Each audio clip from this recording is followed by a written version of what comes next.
gloire soit rendue à Dieu. Amen. C'est pour lui que nous sommes là ce soir, n'est-ce pas? Amen.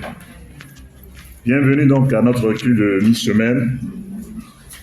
Un culte aussi important que celui du dimanche.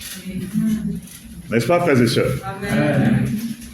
Qu'importe la taille du lieu, qu'importe le nombre que nous sommes, un culte est important grâce à l'importance que nous accordons à celui à qui nous rendons le culte. Amen. Amen. Voilà. Celui à qui nous rendons le culte aujourd'hui, il est le même et il est là ce soir. Amen, frères et sœurs. Amen. Il est là, il est tout près de nous et il sait tout ce qui va se passer ce soir. Amen, Amen, frères et sœurs. Amen. Alors, qu'est-ce qui va se passer ce soir? Il va se passer simplement que nous allons faire un peu de révision. Moi, j'aime les révisions. Vous aimez ça, les révisions? Vous savez, les révisions vous permettent justement de réussir aux examens. C'est pas vrai? Quand vous avez étudié, vous dites composition. Voilà. Là même, les gens font nuit blanche. Voilà, ils ne dorment pas, ils bossent jusqu'à... Et parfois, c'est ce que tu as étudié au dernier moment, là. Et ça, on te donne. Amen. Si le Seigneur venait ce soir, est-ce qu'on serait prêt? Hein? S'il venait nous chercher ce soir pour aller au ciel, il est parti nous chercher, nous préparer une place au ciel, n'est-ce pas? Et il a dit qu'il viendra à tout moment. Est-ce que tu es prêt? Est-ce que tu es prête? Est-ce que ces 4 premiers jours de méditation te préparent pour le ciel? Amen. Est-ce que tu es touché? Amen. Est-ce que tu es inspiré? Amen. Est-ce que tu es motivé? Ouais, c'est de ça qu'il est question ce soir. Et donc, pour poursuivre, baissons la tête et prions encore. Seigneur, nous te bénissons. Nous te rendons gloire pour le privilège que tu nous offres, Seigneur, ce soir encore, de nous retrouver. Toi, tu as toujours voulu que nous soyons ensemble pour te donner la place que tu mérites. Que nous soyons ensemble pour entendre ta voix. Que nous soyons ensemble pour vivre dans l'amour, dans la cohésion, dans l'entente. Que nous soyons ensemble pour nous aiguiser les uns les autres. Que nous soyons ensemble pour te ressembler davantage à ton Fils Jésus. Seigneur, nous sommes au 4e jour de 21 jours de recueillement, de jeûne, de prière, de privation, d'intimité personnelle avec toi. Seigneur, nous ne voulons pas rater ce départ, ce tremplin. Ces 21 jours constituent un tremplin pour nous. C'est sur cela que nous allons nous appuyer pour vivre le reste de l'année. Seigneur, nous ne voulons pas rater le démarrage. Nous ne voulons pas rater notre départ car nous sommes dans une course. Et nous voulons courir résolument la course que tu nous as proposée. La course de la foi. La course de la formation. La course de l'amour. La course du service. La course, Seigneur, de renoncement à soi. La course de l'obéissance. Seigneur, ce soir, permets-nous, Papa, d'avoir le privilège de t'entendre encore et aussi d'avoir le privilège de nous entendre les uns les autres. Seigneur, je ne veux pas être la seule personne à parler ce soir. Seigneur, je veux surtout que toi tu parles, mais que tu parles à travers les uns et les autres. Seigneur, tu nous as donné tous l'esprit, et nous avons l'esprit qui vient de toi. Seigneur, nous voulons, Papa, comme des personnes qui se ressemblent, des siamois, des personnes qui sont identiques, qui ont la même foi, qui ont la même détermination, le même zèle, la même passion, la même connaissance, la même détermination, Seigneur. Père, nous sommes tous des petits Christ, et nous voulons te ressembler en tout. Merci de bénir ce soir. Que l'honneur te revienne, la gloire te revienne au nom de Jésus. Amen. Amen. Brièvement, je voudrais partager ce que j'ai partagé avec des frères et sœurs qui étaient comment vous appelez, au GZ. Nous avons parlé de Jésus, le formateur par excellence. Et dimanche, nous avons parlé de 6 choses qui caractérisent les aptitudes de notre Seigneur à être un bon formateur. C'est le formateur par excellence. Et nous avons dit en premier lieu que ce qui qualifie notre Seigneur, c'est qu'il incarnait parfaitement son message. L'incarnation du message. Vous savez, nous aimons bien parler. Nous aimons bien défier les autres. Nous aimons bien remettre les gens à leur place. Et nous connaissons bien les bonnes choses. Mais très souvent, ce que nous savons faire, ce que nous savons dire, nous-mêmes, nous ne savons pas faire ce que nous disons. C'est ça. Et si notre Seigneur est comme ça, notre Maître est comme ça, que tout ce qu'il dit, tout ce qu'il nous appelle à faire, que lui-même il commence par le faire, mais nous n'avons pas d'excuses, frères et sœurs. L'élève ne peut pas être plus grand que le maître. Amen, frères et sœurs. Et un élève bien formé doit ressembler à son maître. Et vous savez, frères et sœurs, nous avons une position en tant que disciples.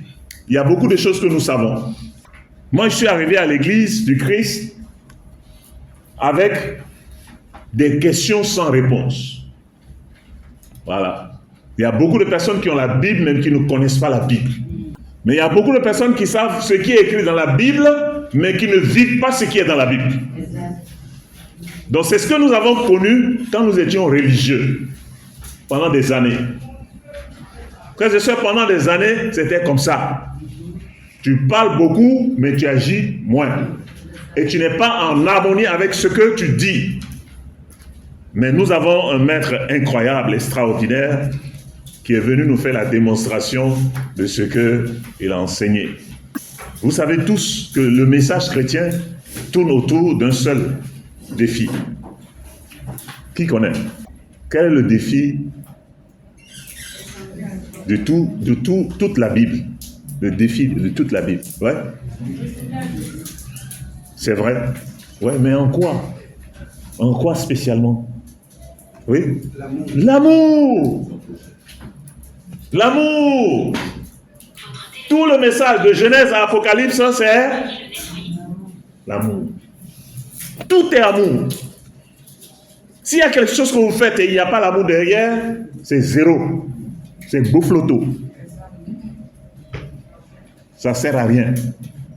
Nous sommes ici pour l'amour. Amen. Amen. Nous avons été créés pour aimer qui? Pour aimer qui? Pour aimer qui? Voilà, pour aimer Dieu, mais pour aimer notre prochain aussi. Tout tourne autour. Il n'y a aucun commandement qui n'a pas pour base l'amour. Et notre Seigneur est venu nous enseigner l'amour, à nous aimer les uns les autres. Mais il a été le premier à nous aimer. C'est ça le point, frères et sœurs. Donc avant de dire aux gens de faire quelque chose, assurez-vous que vous-même, vous êtes en train de faire la chose. Donc cette aptitude-là, frères et sœurs, nous devons développer ça nous tous. Amen, frères et sœurs. Donc toute cette année-là, quand tu demandes à quelqu'un de faire quelque chose, dis, ah mais il faut faire ça, faire comme ça. Assure-toi que toi-même tu es en train de faire. Parce que ça, on sera une église puissante hein, si on fait ça. Tiens-toi bien. Exprime-toi bien. Sois respectueux. Reste tranquille. Quand tu dis à ton enfant, reste tranquille. Sois moins agité. Pourquoi tu as peur? Je ne vais pas dire à quelqu'un, mais pourquoi tu as peur? N'aie pas peur. Mais toi-même en même temps tu as peur. Il faut venir à l'heure. Mais toi-même sois à l'heure. Amen. Il faut pardonner. Mais dans ton cœur, toi aussi, il faut que tu pardonnes. Et ce n'est pas que tu pardonnes à une catégorie de personnes et à une autre catégorie à qui tu ne pardonnes pas. Tu pardonnes. Amen, frères et sœurs. Amen. Et s'il y a quelqu'un dans cette salle qui a dans son cœur quelqu'un à qui n'a pas pardonné, tu es sur la mauvaise voie. Ton message est un faux message. Frères et sœurs, pardon. Pratiquons ce que nous voulons enseigner aux autres. Si nous voulons gagner le monde, commençons à bien nous porter. Quand les gens viendront ici, ils verront l'évangile à travers notre manière d'être. Soyons honnêtes. Quand tu dis à quelqu'un, sois honnête, toi-même sois honnête. Soyons vulnérables, soyons sincères. Disons aux gens ce que nous pensons d'eux. Ne soyons pas faux, nous soyons de vrais. Amen. Amen. Et s'il y a quelque chose que nous devons dire, disons-le sans hypocrisie, mais avec beaucoup d'amour. Amen. Amen, frères et sœurs. Amen. C'était ça le message du dimanche. Et je pense que c'est un grand message. C'est un message qui est essentiel. Voilà. Bon, mon frère, je suis désolé, c'est au dernier moment Dieu m'a inspiré ça. Et puis bon, j'ai mis ça dans mon message. Nous avons dit aussi qu'il avait cette aptitude à former. Pourquoi? Parce qu'il avait une connaissance absolue des Écritures. Une connaissance absolue des Écritures. Quand vous vous mettez dans un domaine et que vous voulez exceller dans un domaine, vous devez être informé. Amen. Vous devez être au courant. Vous devez savoir. Vous devez connaître. Vous ne devez pas vous permettre d'être ignorant. Et nous avons toute l'année, du 1er janvier au 31 décembre, pour connaître. Et certains, nous avons comment on appelle l'audace de penser que nous connaissons. Tu ne connais pas encore. Tu es trop loin de la connaissance de Dieu. Et vous voyez, certains, notre comportement montre qu'on ne connaît pas Dieu. Notre manière de connaître Dieu. Ces jours-ci, j'ai acheté vraiment un bouquin. Le titre, c'est « Être à l'écoute de Dieu ». Être à l'écoute de Dieu. Vous voyez, Dieu parle. Dieu parle de plusieurs façons. Dieu parle de plusieurs manières. Frère, vous êtes avec moi? Amen. Ce soir, Dieu parle. Amen. Ce matin, Dieu a parlé. Amen. Le soir, Dieu a parlé. Dans la rue, Dieu parle. À tout moment, Dieu parle. Mais il faut que tu sois attentif pour pouvoir entendre la voix de Dieu. Pour savoir, pour connaître. Tu es là, on parle, tu entends, mais tu ne perçois pas ce que Dieu est en train de dire. Donc nous devons connaître. Nous devons connaître. Frères et sœurs, nous ne connaissons pas encore. Demandons à Dieu, prions Dieu pour qu'il nous aide à le connaître. Seigneur, révèle-toi en moi. Il y a des passages que vous avez lus plusieurs fois, mais vous n'avez pas encore compris le sens de ces passages. Le livre, là, je l'ai acheté et j'ai lu le premier chapitre. Et puis, j'ai eu le sentiment que on dirait qu'il y a des choses que tu as ratées dans le premier chapitre. Il y a des choses que Dieu parle à travers l'auteur que tu n'as pas encore saisi. Et j'ai relu encore le premier chapitre. Une deuxième fois. Mais quand j'ai fini la deuxième fois, j'ai dit, non, tu n'as pas encore compris. Et cette fois-ci, vous allez chercher mon critérium, mon crayon. Et puis, phrase par phrase, j'ai lu la première phrase. Et puis, je l'ai relis encore. Et les relus encore, j'ai relu. Et puis maintenant, j'ai commencé à chercher les mots qui me marquent, qui me touchent. Je les souligne, les mots là. Quand je souligne les mots. Et puis j'ai relu ça maintenant en regardant les mots que j'ai soulignés. Dieu m'a révélé des choses que je n'avais pas compris, ni la première fois, ni la deuxième fois, ni la troisième fois, ni la quatrième fois. Et puis maintenant, j'ai pris mon cahier et puis j'ai commencé à écrire les choses. J'ai connu, j'ai découvert. Et j'ai décidé que c'est comme ça que je vais manger la parole de Dieu. La parole de Dieu, là, tu prends le temps de disséquer ça, les différentes parties, là, il faut les apprécier. Hein, tu ne lis pas comme ça, de façon superficielle. Il faut que tu ailles en profondeur. Amen, frères et sœurs. Amen. Donc, tu ne peux pas parler de ce que tu ne connais pas. Voilà pourquoi certains, nous ne parlons plus. Nous ne parlons plus parce que nous n'avons pas de conviction profonde sur ce qui nous vient de la part de Dieu. On est devenu très superficiel. Très superficiel. Il y a de la place ici. Viens t'asseoir sur moi. Il y a la place. Viens t'asseoir. Est-ce que vous savez que ça, c'est la princesse de Dieu? Vous vous amusez là. Applaudissez là, s'il vous plaît. C'est parce que vous ne connaissez pas. Vous ne savez pas qui elle est. Non, voilà un exemple. Vous ne savez pas qu'elle est la fille de Dieu. Ça veut dire quoi? Qu'est-ce que ça veut dire? C'est la princesse. Mais qu'est-ce qu'on fait avec les princesses dans le monde? On les respecte. On leur accorde l'importance. Si elle est la princesse, ça veut dire que son père là a un regard sur elle et lui accorde de l'importance. Donc si tu ne lui accordes pas de l'importance, tu as un problème avec son père. Donc tu as un problème avec ton Dieu. C'est de ça là que je vous parle, la connaissance. Quand vous savez là, quand quelqu'un sait là, il y a une manière de se comporter. Voilà. La connaissance nous amène à avoir une certaine attitude. Et notre Seigneur, il était un bon formateur parce que lui, il savait. Il avait une connaissance de la parole de Dieu. Depuis le commencement, il a été avec le Père. Il est au courant de tout, il sait tout. Voilà pourquoi quand il a 12 ans, il rentre dans le temple et il parle avec les gens qui ont étudié depuis 80 ans. Et puis les gens se disent, mais c'est qui ce petit garçon-là? Comment il sait toutes ces choses-là? Mais il n'a même pas étudié dans nos écoles. Mais comment il sait ça?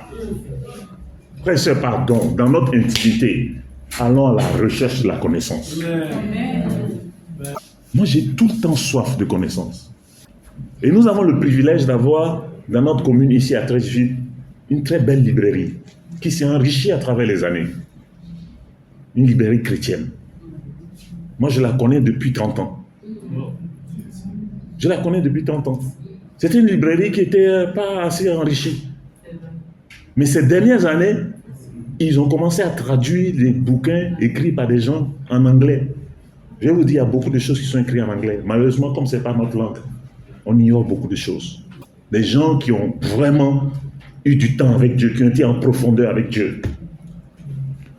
Parfois, il y a des choses qui sont déformées, qui ne sont pas ça. Mais je vous dis, je vous garantis, si vous êtes à la recherche de la connaissance d'un thème bien précis, que vous allez chercher quelqu'un qui a réfléchi dessus, vous vous asseyez, mais vous avez l'impression que c'est comment? J'étais sur quelle planète? C'était où la vie? Ça là, je n'ai pas encore compris ça. Ça fait 20 ans que je suis chrétien, mais je n'ai pas encore compris ça. Alors moi, ma question, c'est cette semaine, depuis que tu as commencé 4 jours, est-ce que tu as découvert quelque chose de nouveau de la part de Dieu? Est-ce que Dieu t'a révélé quelque chose? Est-ce que tu t'es disposé à ce que Dieu puisse même te révéler des choses? Dans le livre que j'ai acheté, l'auteur parlait de sa belle-mère, non, belle-grand-mère. C'est la grand-mère de sa femme. Ils sont dans la même église. Et le pasteur, au début de l'année, s'est mis devant et a dit, Dieu m'a dit, voilà ce que Dieu m'a dit. Là où nous sommes aujourd'hui, on va quitter là, on va partir dans un autre bâtiment parce que ce bâtiment-là est devenu trop petit pour nous. Il dit que c'est Dieu qui m'a parlé. C'est vraiment clair. Et puis la maman qui est dans l'église aussi me dit, mais pourquoi Dieu il ne me parle jamais comme ça là? La manière dont il parle au pasteur là, mais pourquoi il ne me parle pas comme ça? Moi, il ne me parle jamais comme ça. Pourtant, cette maman, elle est très pieuse, très religieuse, très engagée. Elle est là, et c'est Dieu. Mais ce côté-là, qui est une réalité, où Dieu s'adresse aux êtres humains, comme Dieu s'est adressé à Adam et Ève. Il a parlé avec eux, non? Quand on parle de comment il s'appelle, Enoch, on dit qu'il a marché avec Dieu pendant combien? 300 ans. Marcher avec Dieu. Quand on marche avec quelqu'un, on dit qu'on est en cause ensemble. On a dit c'est comment? C'est la journée. N'est-ce pas? Moïse, qu'est-ce qu'on nous dit de Moïse? On dit qu'il parlait avec Dieu face à face, comme un homme parle avec un homme. Donc si c'est vrai pour ces personnes-là, ça ne peut pas être vrai pour nous aussi. Dieu a-t-il changé? Non. Dieu vous a-t-il parlé aujourd'hui? Qu'est-ce qu'il vous a dit? Et ce qu'il vous a dit là, faisons attention maintenant, il y en a qui m'ont dit Dieu m'a parlé, Dieu m'a parlé. N'importe quoi. Ah, c'est un piège aussi. Ne tombons pas dans ce piège-là. Mes frères et sœurs, nous avons le privilège d'avoir dans l'église de l'enseignement. Nous sommes enseignés. Et nous avons aussi l'opportunité d'avoir la Bible et de nous asseoir. Prends le temps. Combien de temps tu prends vraiment? Calmement, où il n'y a pas de bruit, pour pouvoir découvrir quelque chose concernant Dieu, que Dieu veut te dire à toi. Dieu veut te dire des choses.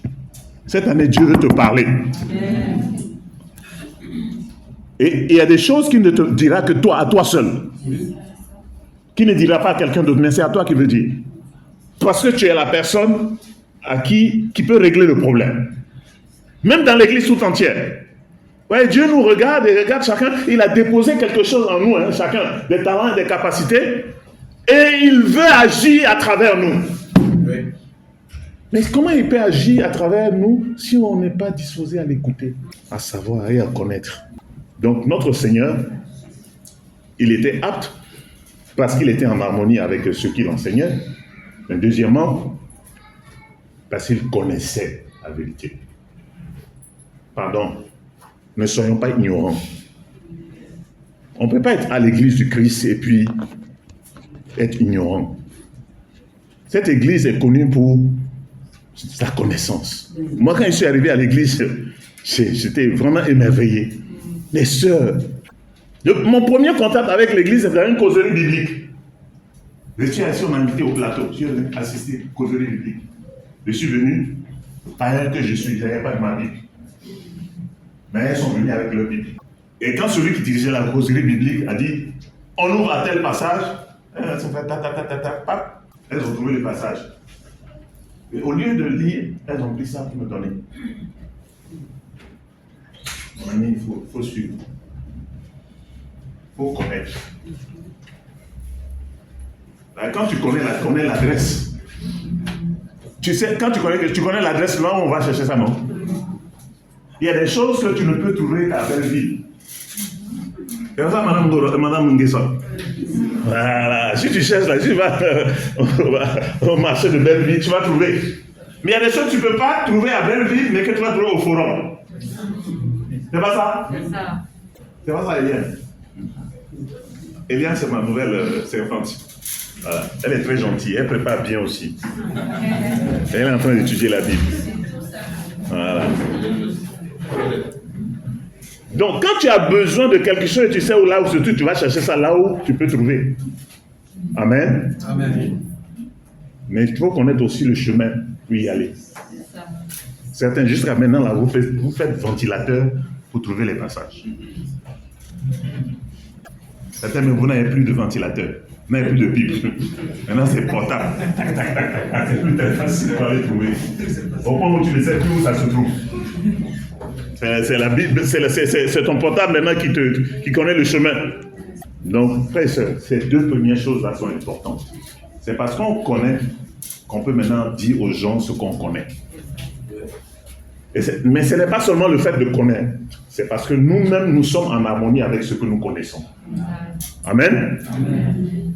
Et la troisième aptitude dont nous avons parlé, il avait une compréhension profonde de la nature humaine. Je vous dis bien, il avait une compréhension profonde de la nature humaine. Quand vous voulez manipuler quelque chose, si vous voulez bien manipuler, c'est que vous connaissez bien comment on manipule ça. C'est pas ça? Oui, ça. Sinon, vous allez perdre du temps. Même une simple télévision, vous pouvez avoir ça chez vous avec des options incroyables, mais vous n'avez pas pris le temps de lire le mode d'emploi. Et puis, le son qui sort dedans n'est pas intéressant.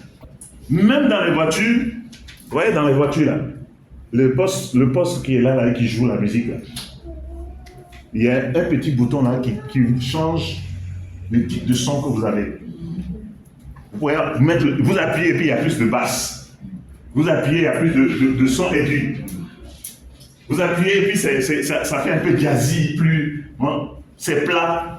Mais il faut manipuler, il faut connaître la fonction de chaque bouton pour pouvoir obtenir exactement le maximum. Amen, frères et sœurs. Amen. Mais l'être humain aussi est comme ça. Nous, les êtres humains, là, nous sommes complexes. Si tu vois quelqu'un qui a l'air calme, mon frère, tu peux interpréter de mille manières. La personne peut être calme parce que, bon, elle est sereine, ou bien elle est fatiguée, ou bien elle est frustrée, ou bien. Maintenant, quand tu regardes seulement, et puis tu as vu le visage là, j'ai dit, mais quand il m'a dépassé là, il avait le visage serré, donc il ne m'a pas salué, je suis fâché contre lui. Tu penses ça pour toi-même, alors tu as fait une mauvaise lecture. Ça veut dire que tu ne connais pas l'homme. Tu ne connais pas l'homme. Frère, nous devons apprendre à nous connaître. L'être humain est complexe. Amen. L'être humain est compliqué. Donc, il faut comprendre le temps. Et ça nous amène à l'histoire d'Abel et Caïn. N'est-ce pas? Où Dieu lui demande, où est ton frère? Et lui, il dit, mais, quelle question alors? Pourquoi me demandes-tu où est mon frère? Est-ce que moi, je suis le gardien de mon frère? Et je suis là pour veiller sur lui. Ouais, pour connaître l'homme là, il faut observer l'homme. Amen. Il faut observer l'homme. Il faut évoluer avec l'homme. Donc pour connaître quelqu'un, vous devez passer du temps avec lui. Ça nous manque. On ne passe plus du temps les uns avec les autres. Bon, on ne se connaît pas. On ne connaît pas les réalités des uns et des autres. On ne sait pas comment aider quelqu'un qui est endeuillé. Il y a beaucoup d'endeuillés dans l'église. On ne sait pas jusqu'à ce que nous-mêmes, ça nous arrive. Le jour où ça nous arrive, on dit, ah non, c'est ça. Et tu vois, dans les funérailles, les gens aiment beaucoup parler. Chacun va venir dire pour lui, on parle seulement. Mais parfois, frères et sœurs, quand un funérail, là, il faut te taire. Silence. Il faut t'asseoir, comme les amis de Job. Quand ils sont venus là, ils sont restés là pendant plusieurs jours. Non, rien dit. On est là avec toi, mon ami. Mais juste là avec toi. Parce qu'on ne sait pas, il ne faut pas qu'on va sortir quelque chose de notre bouche qui n'est pas bien, qui va te blesser, qui va t'attrister au lieu de te faire du bien. Mais ils sont même tués. Hein. Quand ils ont ouvert leur bouche, là, même ce qui est sorti là était mauvais. Ils ont mal interprété la situation. Je me dis, mais toi là, si Dieu t'a frappé comme ça là, c'est que toi tu as fait quelque chose de mauvais. Au gars, tu es trop mauvais. L'homme est complexe. Nous sommes complexes. Et parfois, vous voyez, parce que nous sommes si complexes, et quand nous voyons les gens réagir bizarrement vis-à-vis de ce que nous ressentons, nous sommes profondément blessés. Ils sont blessés. Je me dis, mais il sait rien. Il sait même pas de quoi il parle. Il sait même pas de quoi il parle. Tu veux être un formateur, un bon formateur, il faut chercher à connaître les gens. Prenons le temps de nous connaître. Amen. Amen. Prenons le temps de devenir des amis. Prenons le temps de nous asseoir, de manger ensemble, de rire ensemble.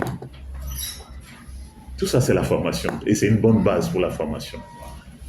Je vous en supplie, frères et sœurs. Amen. Amen. Je vous en supplie, faisons ça. Le maître était comme ça. Nous devons être comme ça aussi. Amen. Quatrièmement, il était un si bon formateur parce qu'il désirait, par compassion, combler les besoins des gens. Il voulait, par compassion, combler les besoins des gens. Vous pouvez chercher à combler les besoins de quelqu'un avec une mauvaise motivation. Vous avez ça, non? Vous voulez servir quelqu'un parce qu'en retour, vous attendez que pour ce service-là, il va vous rendre ça après. C'est la motivation. Donc Jésus, lui, il aidait les gens parce qu'il savait qu'ils avaient des besoins et il voulait combler ces besoins simplement. C'est tout ça, c'est pour ça qu'il est venu. Combler les besoins. Voilà une très bonne clé pour être un bon formateur. Tu veux être un bon formateur? Regarde celui que Dieu t'a confié et puis cherche à combler. Hier, je parlais avec un frère qui se dit, bon, en fait, quand il se retrouve dans des situations où il y a des choses qui sont évidentes pour lui, c'est écrit bien dans la Bible. Nous tous, on est au courant de ça. Toi, nous, tu es au courant de ça. Mais que, tu sais que tu dois faire, que tu n'es pas en train de faire. Il dit que moi, je suis plus sur la même phase avec toi. Je ne suis pas en phase. Je ne peux plus perdre mon temps avec toi. Je ne sais pas si vous me suivez. Bien sûr. Et souvent, nous sommes comme ça avec nos frères et sœurs. C'est-à-dire que nous sommes là dans la compréhension des choses et les gens sont ici. Et comme ils ne sont pas arrivés ici, nous pensons qu'ils font exprès.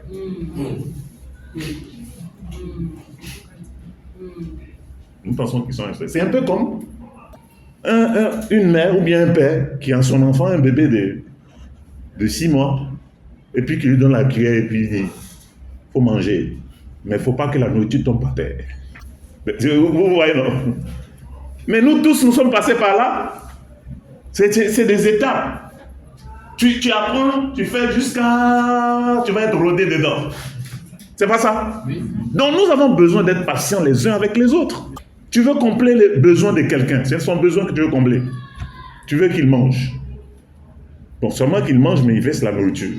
Donc assure-toi tout simplement qu'il mange et qu'il soit bien rassasié. C'est pas ça? Peut-être la nourriture qui tombe par terre, là, on va mettre quelque chose en bas, après on va ramasser ça, on va revenir encore, on va lui donner. C'est pas ce que les parents font. C'est ça aussi.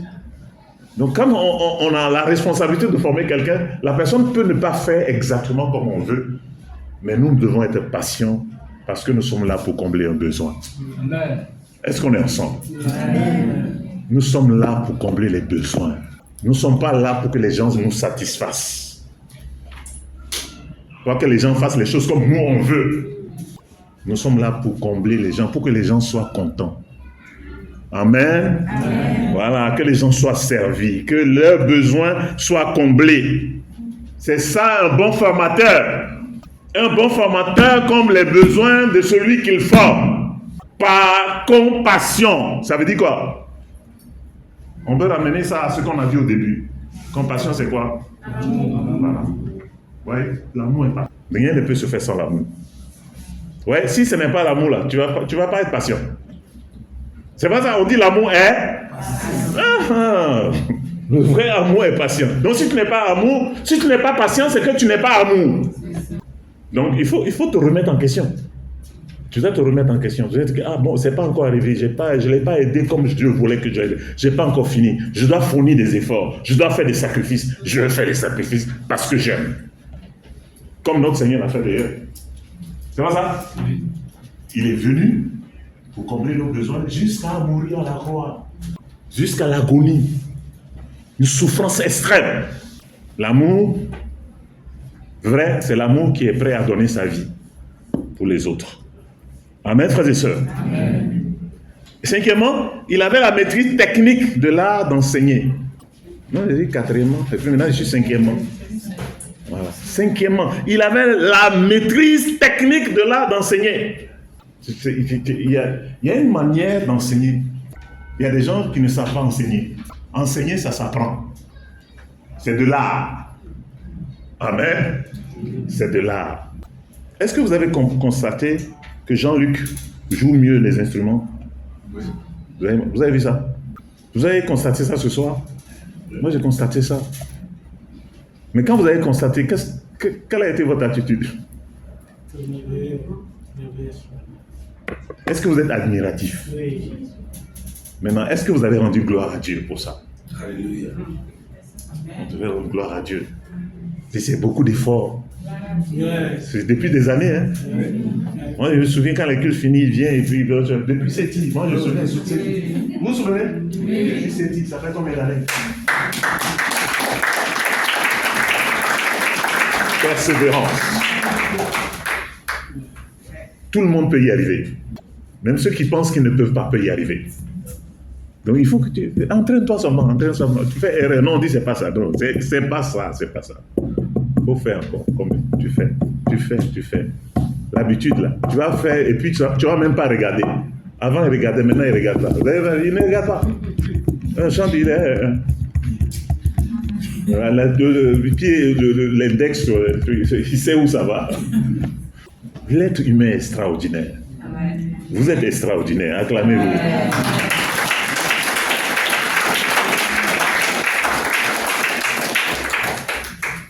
Vous savez que nous sommes tous des artistes. Nous sommes tous des artistes. Pourquoi nous sommes tous des artistes? Parce que notre Père est un artiste. Dieu est un artiste. Amen. Amen. C'est un artiste. Regardez vous-même quand vous vous habillez, comme l'agencement des couleurs. Tiffany, regardez Tiffany, c'est une artiste. On est tous des artistes. Amen. Amen. Amen. Donc là, c'est en nous, c'est enfui en nous. La capacité de faire des choses et d'émerveiller, c'est en nous. Même nos enfants. Regardez vos enfants, ils savent faire des choses extraordinaires. Je ne sais pas si vos enfants vous étonnent. Accordons-nous un peu plus d'importance. Amen. Amen. Voilà. Donc on peut faire des choses, mais avec de l'art. Sixièmement, il avait une foi totale dans la formation. une foi totale. C'est-à-dire que quand tu formes quelqu'un, c'est pour atteindre un objectif. N'est-ce pas? Et notre Seigneur, ça, lui se faisait appeler maître. Il dit, vous m'appelez maître, et vous avez raison. Parce qu'en réalité, effectivement, c'est ce que je suis. Je suis un maître. Et s'il y a un maître, c'est qu'il y a des disciples. C'est pas ça? Donc, je suis maître. Et le maître, c'est quoi? C'est celui qui maîtrise son art. C'est pas ça? Un maître maîtrise son domaine. C'est pour ça qu'on l'appelle maître. On n'appelle pas quelqu'un maître qui ne maîtrise pas son domaine. Mais comme il est maître, qu'il sait faire ce qu'il sait faire, quand il laisse quelqu'un s'inscrire à son école, il a la ferme conviction qu'il va entraîner la personne pour que la personne soit comme lui. Donc il y a une certaine foi. Ce n'est pas de... Je sais pas, c'est pas de la théorie, quoi. C'est pas en l'air. Frères et sœurs, nous ne sommes pas devenus disciples pour ne pas ressembler à Christ. Parce que lui, il est notre maître pour que nous devenions comme lui. Il est venu pour ça. Il est venu pour que nous puissions lui ressembler. Donc, il a la foi que nous allons évoluer et avec le temps de plus en plus nous ressembler. Amen. Amen. C'est ça aussi un formateur. Tu ne peux pas être le formateur de quelqu'un et puis tu regardes et lui, est-ce qu'il va devenir quelqu'un? Est-ce que je ne vais pas perdre mon temps ici, là, avec ce gars-là? Cette soeur, elle est orgueilleuse. Qu'est-ce qu'on va faire avec son orgueil? Tu sais, ce qui moyen l'orgueil. Pour que tu surmontes l'orgueil, tu dois être un maître en humilité. Je n'ai jamais vu quelqu'un qui est humble en face de quelqu'un qui est orgueilleux et qui ne finit pas par prendre le dessus par rapport à l'orgueilleux. Parce que l'humilité brise toujours l'orgueil. Amen. L'humilité brise toujours l'orgueil. Je vous garantis ça. Vous êtes vraiment humble face à quelqu'un qui est orgueilleux, il va finir par baisser les bras. Il va finir par dire, moi-même, ce que je fais là, moi-même, je sais que ce n'est pas bien. Amen. Amen. Donc, c'est ça. Frère, voici les 6 aptitudes de notre Seigneur en tant que formateur, l'expert en formation. Amen. Amen. J'ai répété tout ça parce que je voulais aussi que ceux ici de Trècheville puissent en profiter. J'avais parlé dimanche, mais je fais ça aussi pour que ceux qui étaient à Makori, que vous compreniez bien. Voilà, que ça rentre dedans dans votre Kungolo. Amen, frère et sœur. Dans votre comprendo. Pour que vous puissiez comprendre. Amen. Amen. J'espère que c'est rentré dans votre comprendo. Amen. Et si c'est rentré, alors, c'est maintenant je vais vous laisser parler un peu, avant qu'on se sépare. On vient de faire 4 jours de méditation. Les 4 premiers jours de méditation, c'est moi qui ai pris le temps de faire ça. Bien sûr, les autres ont lu après, ont fait quelques corrections. Mais c'est ce que Dieu m'a mis à cœur de faire. J'aimerais bien savoir. J'aimerais bien savoir. Quelqu'un peut-il se lever ici et nous dire ce qu'il a marqué depuis 4 jours de méditation, de façon personnelle? J'ai médité pendant les 4 jours. Le premier jour, ça m'a marqué. Mais le deuxième jour, ça m'a marqué plus. Ou bien le troisième, ou bien au jour d'aujourd'hui, la méditation d'aujourd'hui, c'est ça qui m'a marqué. Vous avez la parole. Oui, mon frère. Moi, j'ai été marqué par le 4e jour. Les aptitudes à avoir pour être très bon formé. Les 4 éléments Il faut parler fort pour ceux qui sont derrière. Les 4 éléments, le 4e jour m'ont fait beaucoup de bien, moi et ma femme. Nous avons prié et nous avons médité dessus. Et les vertus ou la vulnérabilité. Être ouvert. Pour être bien formé, il faut être vulnérable. Il faut être vulnérable, parce que très souvent, on va à la formation et on enfuit en nous des choses. Par peur de notre formateur. C'est-à-dire qu'il va nous reprendre mais peut-être qu'on n'est pas proche, donc on ne peut pas vraiment s'ouvrir. C'est ça. Et on n'aurait pas, n'est-ce pas, de la formation vraiment chargée. C'est pas intéressant. Et après, il y a de la soumission. Oui. J'ai vu en réalité que quand on parle de soumission, c'est-à-dire que ce n'est pas à ta formatrice, ni à ton formateur que tu es soumis, mais c'est à Dieu. Parce que c'est un représentant de Dieu en réalité. Voilà. Et puis, les conseils. Voilà. Demander conseil. Demander conseil.